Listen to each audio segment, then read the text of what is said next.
ঘটনায় কবলিত কোনো ব্যক্তির মৃত্যু হলে সাধারণত আইন অনুযায়ী মৃত্যুর সঠিক কারণ ও পরিস্থিতিতে কোনো সন্দেহ আছে কিনা তা নিশ্চিত করার জন্য ময়না তদন্ত পোস্টমর্টেম করা বাধ্যতামূলক হতে পারে।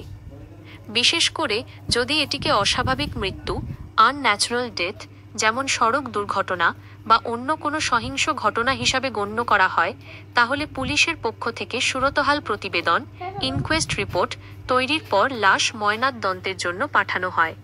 তবে কিছু ক্ষেত্রে ব্যতিক্রম দেখা যায় যেখানে ময়নাতদন্ত এড়ানো যেতে পারে। ম্যাজিস্ট্রেটের অনুমতি যদি পরিবারের পক্ষ থেকে মৃতদেহ কাটাছেঁড়া না করার জন্য আবেদন করা হয় এবং ঘটনার পরিস্থিতিতে মৃত্যুর কারণ নিয়ে কোনো সন্দেহ না থাকে, তবে সংশ্লিষ্ট ম্যাজিস্ট্রেট বা আদালতের বিশেষ অনুমতিক্রমে ময়নাতদন্ত ছাড়াই লাশ হস্তান্তর করা যেতে পারে। এক্ষেত্রে পরিবারকে প্রায়শই মুচলেকা দিতে হয়। 2.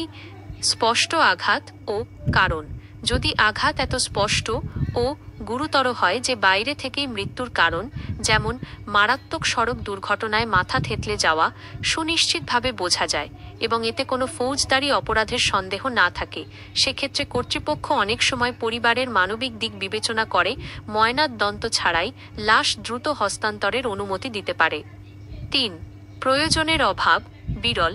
যদি আইনি বা বিচার বিভাগীয় তদন্তের জন্য ময়নাতদন্তের প্রয়োজনীয়তা না থাকে এবং পুলিশ বা সংশ্লিষ্ট কর্তৃপক্ষ নিশ্চিত হন যে এটি কোনো অপরাধ নয়, তবে তা এড়ানো যেতে পারে। গুরুত্বপূর্ণ বিষয়: ময়নাতদন্ত প্রতিবেদন ফৌজদারি মামলার তদন্ত ও বিচারের জন্য অপরিহার্য সাক্ষ্য হিসেবে কাজ করে।